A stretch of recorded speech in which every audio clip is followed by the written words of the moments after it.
जय हिंद दोस्तों, एक बार फिर स्वागत है आपका हमारे यूट्यूब चैनल मोनो स्टडी करेल पर। तो आज हम बात कर रहे हैं कक्षा 11 वार्षिक एग्जाम भूगोल महत्वपूर्ण प्रश्न। तो इसके हम इंपॉर्टेंट क्वेश्चन जानेंगे। 5 मई की इसकी एग्जाम है। आपको यहाँ से वीडियो ज़रूर से ज़रूर, इस वीडियो में से आपको प्रश्न वहाँ पर देखने को मिलेंगे और आपको भी जैसे कि आज़ादी की बात का सुनने में भरा था, उसमें से पूरे प्रश्न मिले थे। तो इसी प्रकार इसी वीडियो में से भी आपको पूरे के पूरे प्रश्न मिलेंगे। तो वीडियो को एंड तक देखना। और करते हैं हम वीडियो को स्टार्ट। तो हमारा पहला प्रश्न है, भूगोल अर्थात ज्योग्राफी का शाब्दिक अर्थ क्या है। भूगोल अर्थात ज्योग्राफी का शाब्दिक अर्थ क्या है। तो भूगोल ग्रीक भाषा में दो शब्दों जियो अर्थात पृथ्वी तथा ग्राफ्स अर्थात वर्णन करने से बना है। इस तरह इसका शाब्दिक अर्थ पृथ्वी का वर्णन करना है। तो ज्योग्राफी का अर्थ हो जाता है पृथ्वी का वर्णन। क्या हो जाता है? पृथ्वी का वर्णन करना। आगे हम बात करें दूसरा क्वेश्चन, ज्योग्राफी शब्द का सर्वप्रथम प्रयोग किसने किया था। ज्योग्राफी शब्द का सर्वप्रथम प्रयोग किसने किया था। तो ज्योग्राफी शब्द का सर्वप्रथम प्रयोग किया था इरेटोस्थनीज। किसने किया था? इरेटोस्थनीज ने किया था। इरेटोस्थनीज नामक ग्रीक विद्वान ने 232 ईसा पूर्व ज्योग्राफी शब्द का प्रयोग किया था। आगे हम बात करें, किस पर्सन ने भूगोल को एक वैज्ञानिक विषय के रूप में स्थापित करने में मदद की। किस पर्सन ने भूगोल को एक वैज्ञानिक विषय के रूप में स्थापित करने की मदद की। तो इसका उत्तर हो जाएगा क्या, कहाँ और क्यों। तो पर्सन ने भूगोल को एक वैज्ञानिक विषय के रूप में स्थापित करने में मदद की। तो क्या, कहाँ और क्यों, यह प्रश्न बनता है। तभी भूगोल एक वैज्ञानिक विषय के रूप में स्थापित करने में मदद की है। आगे हम बात करें, भूगोल अध्ययन के दो प्रमुख उपागम कौन से हैं। तो भूगोल अध्ययन के दो प्रमुख उपागम कौन से हैं। तो वह हैं क्रमबद्ध उपागम और प्रादेशिक उपागम। क्रमबद्ध उपागम और प्रादेशिक उपागम। आगे हम बात करें, भूगोल की दो मुख्य विशेषताएं कौन सी है। प्रश्न नंबर 5वां है हमारा, भूगोल की दो मुख्य विशेषताएं कौन सी हैं। तो वह हो जाएगी भौतिक भूगोल और मानव भूगोल, फिजिकल ज्योग्राफी, ह्यूमन ज्योग्राफी। आगे हम बात करें, रिचर्ड हार्टशॉर्न ने भूगोल को किस प्रकार परिभाषित किया है। रिचर्ड हार्टशॉर्न ने भूगोल को किस प्रकार परिभाषित किया है। तो भूगोल का उद्देश्य धरातल के प्रादेशिक क्षेत्रीय भिन्नता का वर्णन एवं व्याख्या करना है। भिन्नता का वर्णन एवं व्याख्या करना है। आगे हम बात करें हैं प्रश्न नंबर 7, द्वैतार्क सिद्धांत किसने दिया है। द्वैतार्क सिद्धांत किसने दिया है। तो यह सिद्धांत दिया है जेम्स जीन्स तथा sir Harold Jeffrey. James Jeans तथा सर हेराल्ड जॉफरी। आगे हम बात करें प्रश्न नंबर 8, ब्रह्मांड की उत्पत्ति से संबंधित बिग बैंग सिद्धांत के पक्ष में एडविन हब्बल ने क्या प्रमाण दिया। तो एडविन हब्बल ने क्या प्रमाण दिया। तो एडविन हब्बल ने प्रमाण दिया कि ब्रह्मांड का विस्तार हो रहा है। आकाशगंगाएं एक दूसरे से दूर हो रही है। आकाशगंगाएं एक दूसरे से दूर हो रही हैं। आज यह प्रक्रिया आज भी जारी है और यह प्रक्रिया आज भी जारी है। तो यह सिद्धांत दिया था एडविन हब्बल ने। आगे हम बात करें प्रश्न नंबर 9, निहारिका किसे कहते हैं। निहारिका किसे कहते हैं। तो निहारिका किसे कहते हैं। तो निहारिका या नेबुला से तात्पर्य गैस एवं धूल तथा अन्य पदार्थों को घूमते हुए बादल से हैं। तो निहारिका क्या है, ये समझा गया। आगे हम बात करें प्रश्न नंबर 10, ब्रह्मांड की उत्पत्ति से संबंधित स्थिर अवस्था संकल्पना किसने प्रस्तुत की। तो यह की थी हायल नामक विद्वान ने। किसने की थी? हायल नामक विद्वान ने। क्षुद्र ग्रह किसे कहते हैं। क्षुद्र ग्रह किसे कहते हैं। तो सौर मंडल में बाह्य ग्रह एवं पार्थिव ग्रहों के बीच मेल खो छोटे पिंडों की एक पट्टी है, उन्हें क्षुद्र ग्रह कहते हैं। क्षुद्र ग्रह किसे कहते हैं, हाँ ये देख लिया हमने। आगे हम बात करें प्रश्न नंबर 12, जोवियन ग्रहों पर हाइड्रोजन व हीलियम गैसों के बने रहने का प्रमुख कारण क्या है। तो जोवियन घर सौर वायु प्रभाव से बहुत दूर थे, अतः सौर वायु यौन ग्रहों से हाइड्रोजन एवं हीलियम गैसों को नहीं हटा पाए।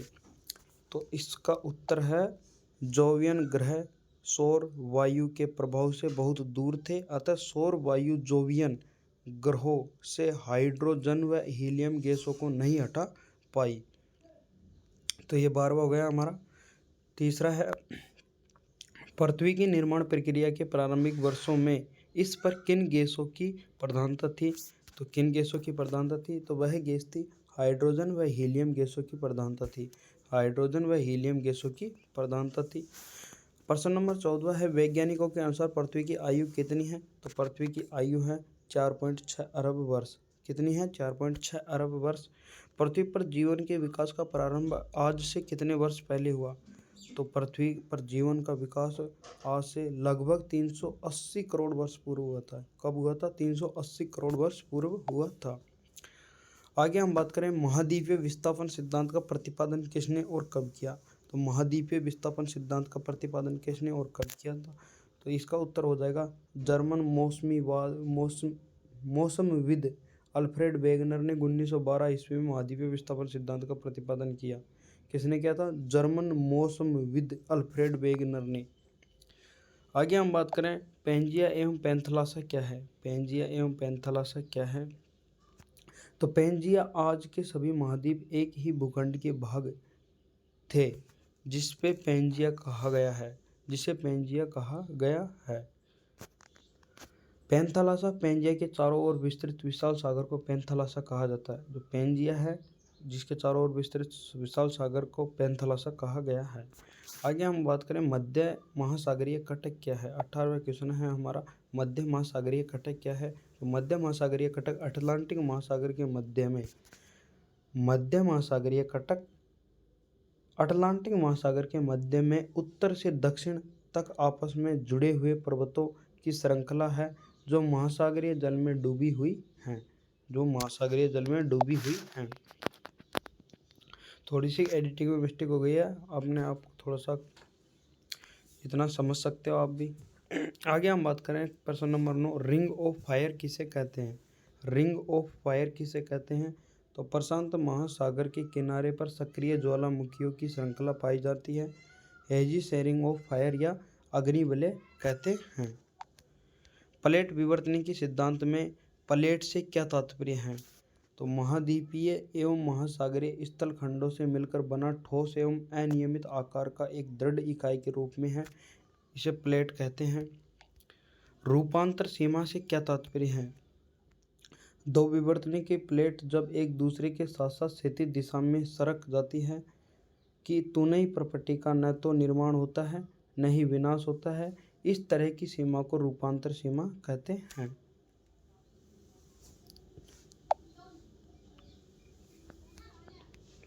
प्रश्न नंबर 22, प्लेसर निक्षेप से क्या तात्पर्य है? तो नदियों की तली मैग्नीजों का अवसाद के रूप में निक्षेपण प्लेसर निक्षेपण कहा जाता है। इसके अंतर्गत नदियों की तली मेसोजेनिक के भी निक्षेप मिलते हैं। आगे हम बात करें, प्रश्न नंबर 23, भू आकृतिक प्रक्रियाओं का अर्थ स्पष्ट करें। तो धरातल के पदार्थों पर अंतर्जनित व बाह्यजनित बलों के द्वारा भौतिक दबाव व रासायनिक क्रियाओं के कारण भूतल परिवर्तन करने वाली क्रियाओं को भू आकृतिक प्रक्रिया कहते हैं। मृदा निर्माण की एक महत्वपूर्ण प्रक्रिया बताइए। मृदा निर्माण की प्रक्रिया अपक्षय मृदा निर्माण की एक महत्वपूर्ण प्रक्रिया है।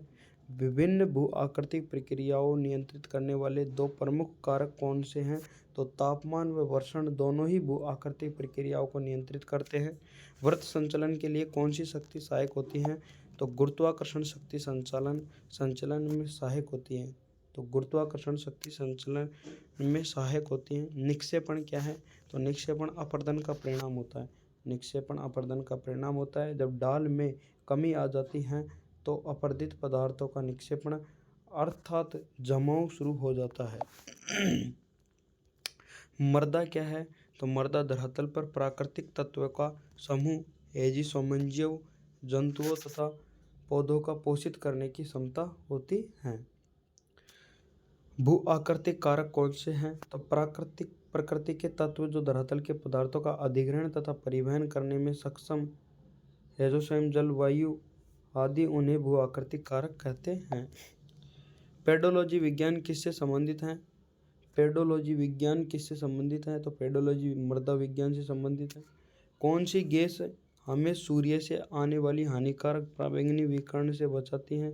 तो यह गैस वायुमंडलीय किस परत में पाई जाती है? तो ओजोन गैस सूर्य से आने वाली हानिकारक परावैंगनिक किरणों से हमें बचाती है। यह समताप मंडल से पाई जाती है। वायुमंडल की कौन सी परत मानव जीवन के लिए अधिक महत्वपूर्ण है? तो वह है सौरमंडल। वायुमंडल की कौन सी गैस मानव जीवन के लिए सबसे अधिक महत्वपूर्ण है? तो वह है ऑक्सीजन। तापमान की सामान्य ह्रास दर किसे कहते हैं? तो सौरमंडल में प्रति 165 मीटर सौरमंडल में प्रति 165 मीटर की ऊंचाई पर डिग्री सेल्सियस तापमान गिर जाता है। इसे तापमान की सामान्य ह्रास दर कहते हैं। आयन मंडल मानव के लिए किस तरह उपयोगी है? तो आयन मंडल, इस मंडल में विद्युत आवेशित आयन कण पाए जाते हैं, जिसके कारण पृथ्वी से भेजी गई रेडियो तरंगों को हम पुनः प्राप्त कर पाते हैं और यहाँ दूर संचार प्रणाली संभव हो पाती है। प्रश्न नंबर 36, वायुमंडल में उपस्थित वह कौन सी गैसें हैं जो रासायनिक प्रक्रिया में भाग नहीं लेती हैं? तो क्रिप्टॉन, नियोन, आर्गन। प्रश्न नंबर 37 है, जलवायु के दो प्रमुख तत्व के नाम बताइए। तो वह हो जाएंगे तापमान एवं वर्षा। तो ये हमारे 37% कंप्लीट हो चुके हैं। इसी में से आपको वीडियो एग्जाम में देखने को मिलेंगे, जो कि 5 मई यानी कि कल को है।